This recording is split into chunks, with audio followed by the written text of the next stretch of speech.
Okay, mga kababayan, may ihatid po ako sa inyo na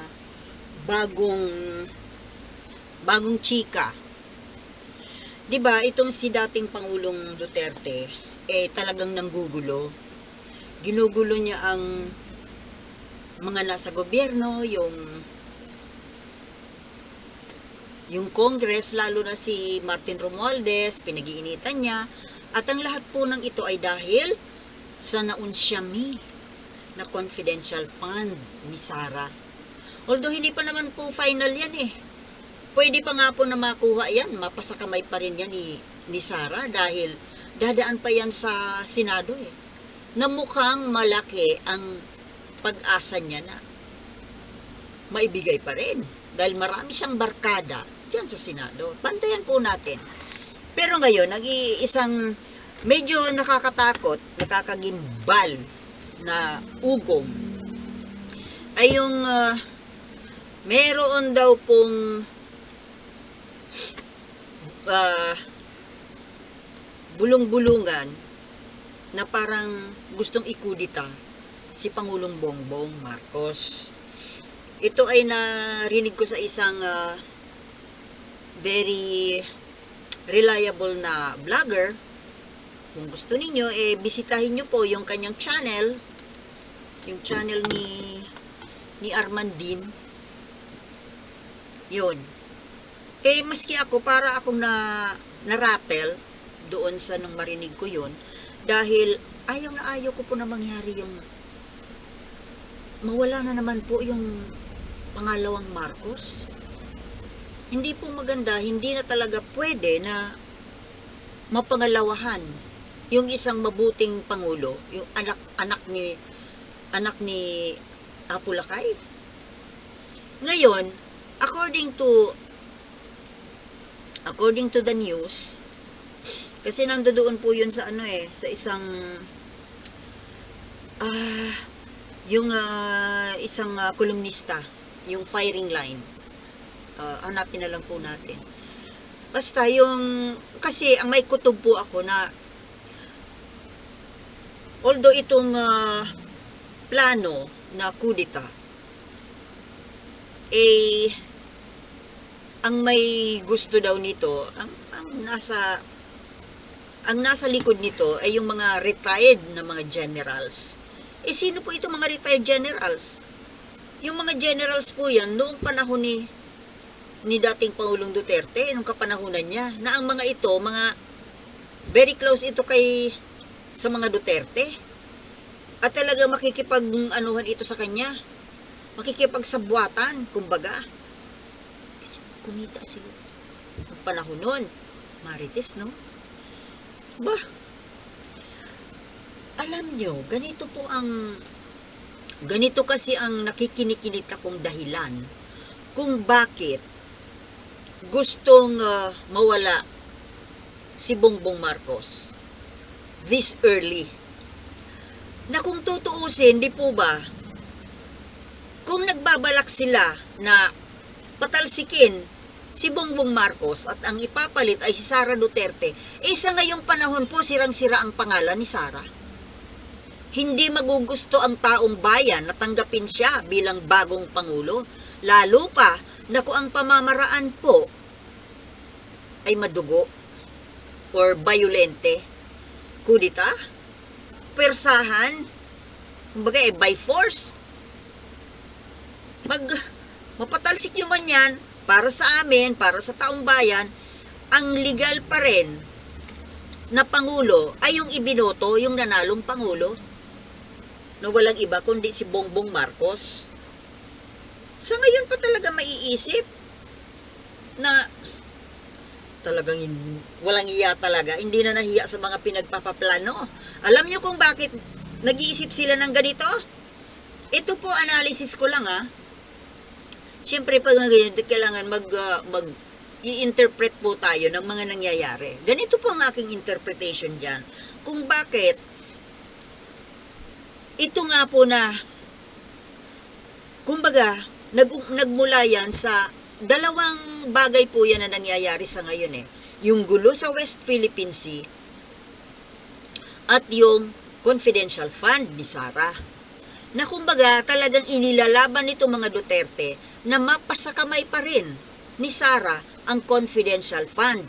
Nang sa ganon, walang malaking pera na mapupunta doon sa armed forces para sa mga project at pangangailangan sa West Philippine Sea. Nang sa ganon para matalo tayo ng China dyan sa West Philippine Sea? Na kumbaga, yan kasi, may usapan yan sila ni itong matandang Duterte at si Xi Jinping. Parang pinipressure po siya doon sa kung ano man ang naging cash sunduan nila. At isa pa, minamadali nila, analysis ko po ito minamadali nila na mawala si Bongbong Marcos sa pwesto at nang ganon ang makapalit ay si Sara na ang presidente bago pa man mapagdesisyonan na makapasok dito ang ICC. Di ba? Kasi nandiyan nga po yung idea na pwedeng makipag-cooperate ang government natin, si President Bongbong Marcos sa ICC para maaresto itong mga nagsabwata na ito na nasa Duterte camp. So dalawang bagay po yan yung tungkol sa ICC at yung sa kay Xi Jinping sa West Philippine Sea. Kasi kung si Bongbong Marcos pa ang nandiyan, maaaring pag nagkapikunan ay pwede. Ngayon nga pinipressure na si PBBM ng Kongreso na makipag-cooperate na sa ICC. Sa totoo lang, bakit hindi? Kailangan pong mabigyan ng hustisya yung mga biktima.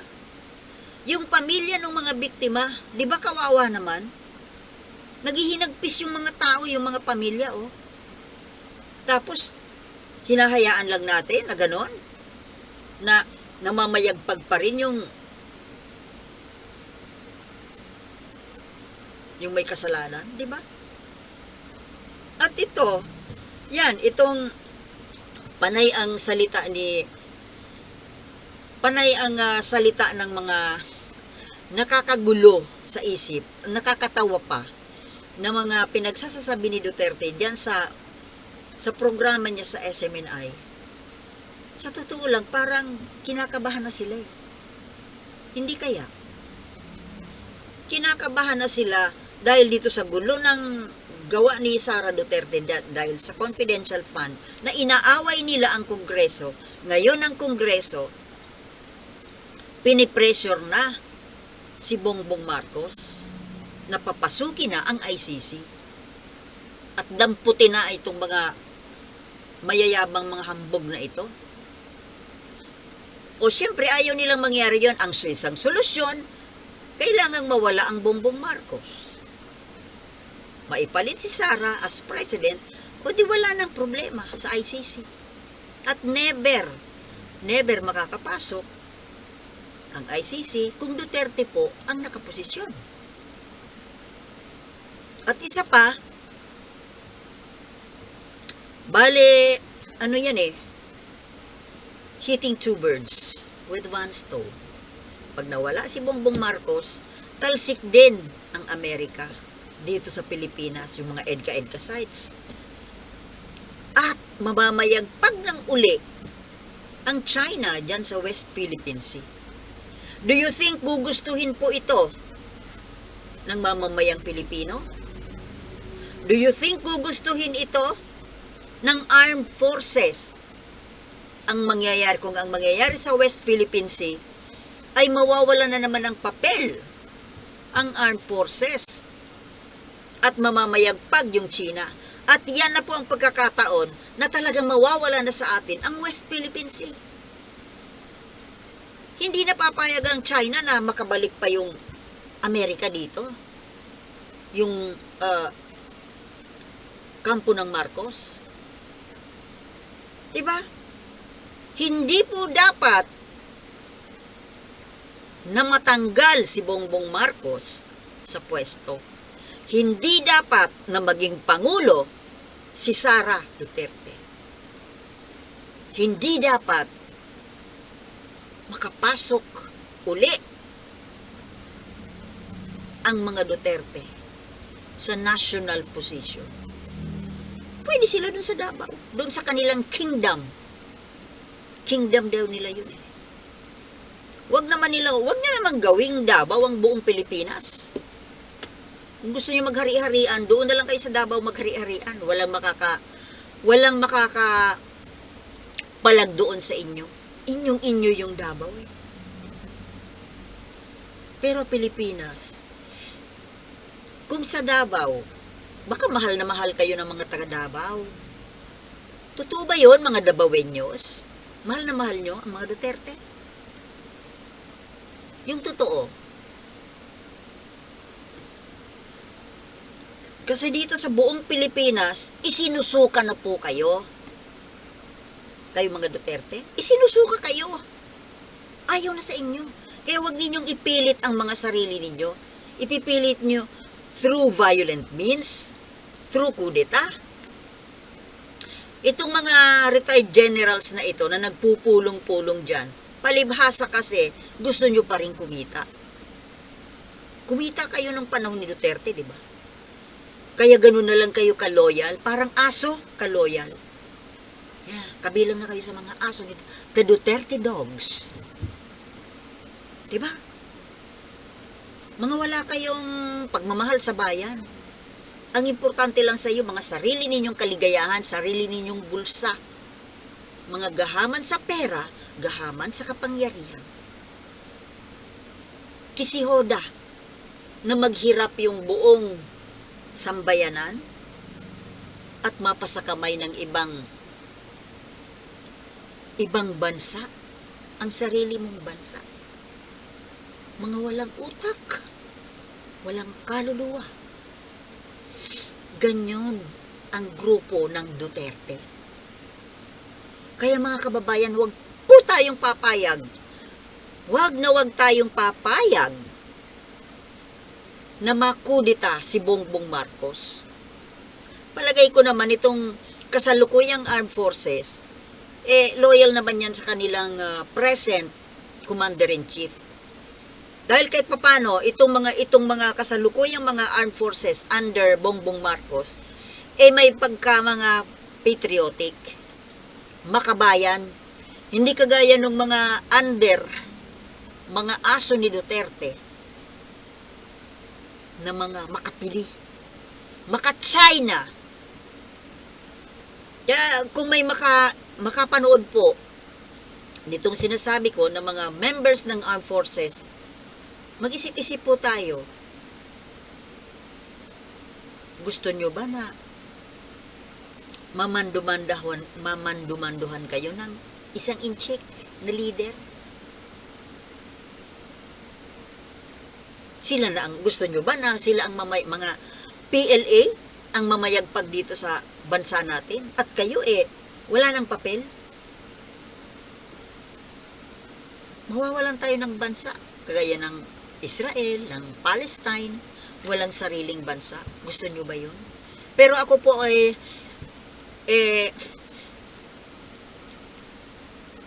may faith po ako, may paniwala po ako sa ating kasalukuyang mga members of the armed forces na kayo po ay mga makabayan, nationalist, patriotic, gaya ng ginagawa ninyo na ipinaglalaban ninyo ang karapatan natin dyan sa West Philippine Sea. Huwag po tayong makikinig dyan sa matandang nauulol na yan. Na para na siyang para nang siraulo, parang na po nababaliw. Parang wala na siya sa katinuan kung mga salita niya. Wala na. Mali-mali na. Mali-mali po ang mga sinasabi niya. Lalo na yung sinasabi niya na yung tungkol sa confidential fund ni Sara, 25 million lang daw. Excuse me, 125 million po ang amount in question. At ang sabi pa niya, hindi naman daw ito nagastos ni Sara. Well, kung hindi nagastos, di sana isinauli yon sa kabanang bayan, di ba? Di ba ganun ang law? Di ba ganun ang kalakaran? Kaya nga, kailangang ubusin mo ang budget mo. Bago matapos ang taon, kailangang ubusin. Kaya nga ginastos niya di ba? Natanggap niya ng December 13, inubos hanggang katapusan ng December ng taon. Oh. Tapos sasabihin nitong tatay na hindi naman daw nagastos. O di asaan? Kung hindi nagastos, di ilabas nyo. Ganun lang naman kasimple yun. Hindi po ba mga kababayan? That's simple. Hindi nagastos, ilabas. Ibalik sa kaban. At wag nang humingi pa ng dagdag na confidential fund. Hindi naman pala nagastos yung 125, bakit nahingi ng 650? At saka yun nga, nagastos ki hindi nagastos, ang itinatanong ng taong bayan ay kung saan ginastos.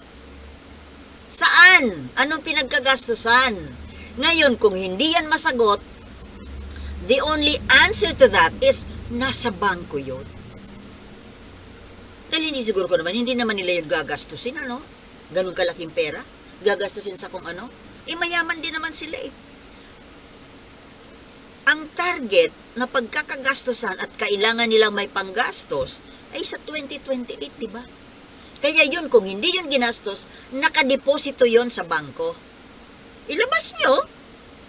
Hindi pala ginastos At saka ang patakaran nga ng government kung hindi naubos, ibalik. Bakit nahingi pa? Tapos ngayon galit na galit kayo.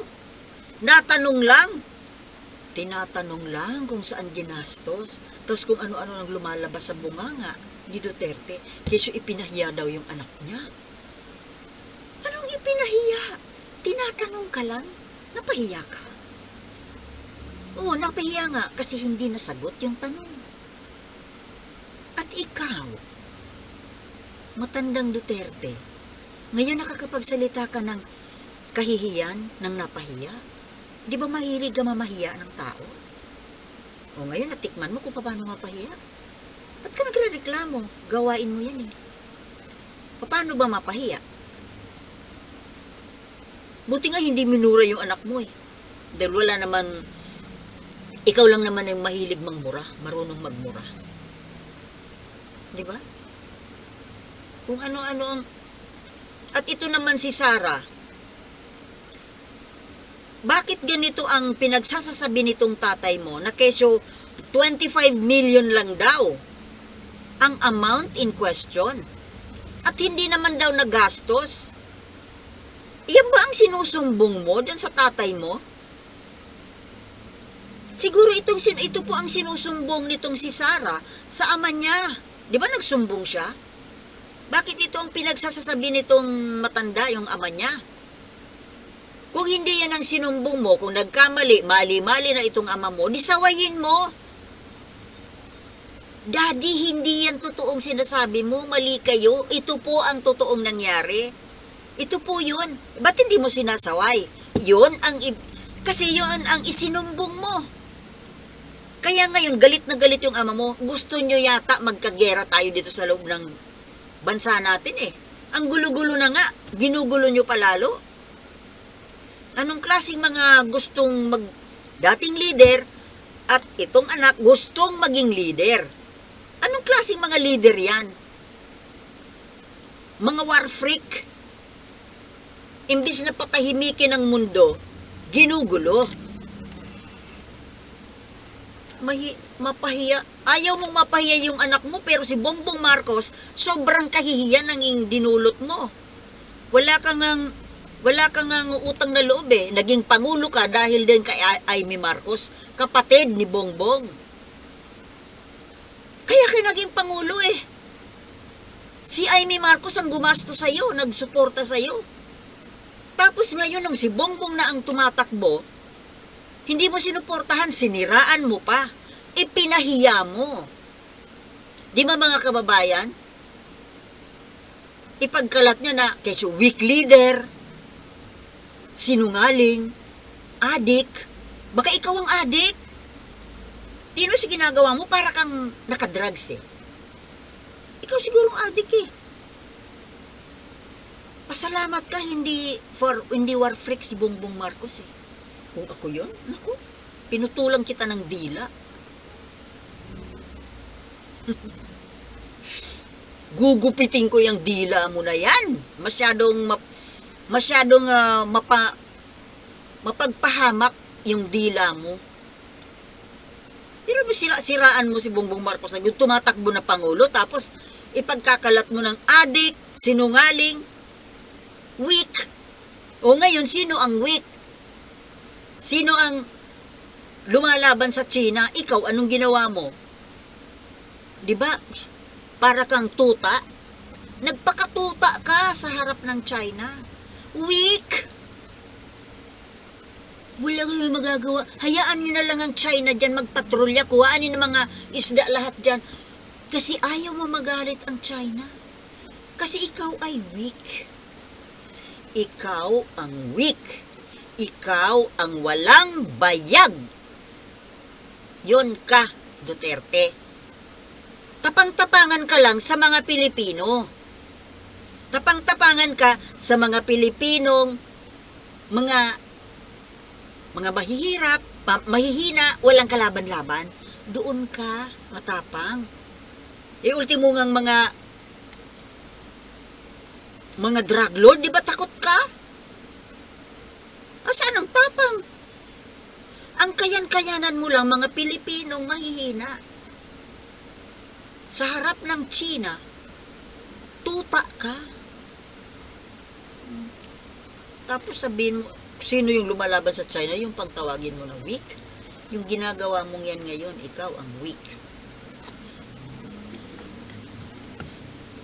Ngayon, paplano-plano kayo ng... Alam ko ikaw may pakana ng idea ng kudita. Natural. Kasi gusto mong mawala si Bongbong Marcos. Nang sa ganon, iupo na yung anak mo, hindi ligtas na kayo sa ICC. Naku mga kababayan, huwag tayong papayag. Kailangang damputin na ng ICC yan. Wala akong pakialam dyan sa mga DDS vloggers na yan. Yung isang matanda dyan na, Diyos ko, kitang-kita na mga kabalbalan nitong mga Duterte, ganun pa rin. Panay pa rin ang dila sa puwet ng mga ito. Walang nakikitang masama eh. Yung Duterte, puro mabuti.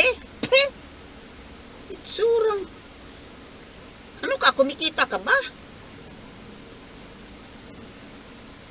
Mga kababayan, yan po ang umuugo ngayon na balita. Gustong ikudita si Bongbong Marcos.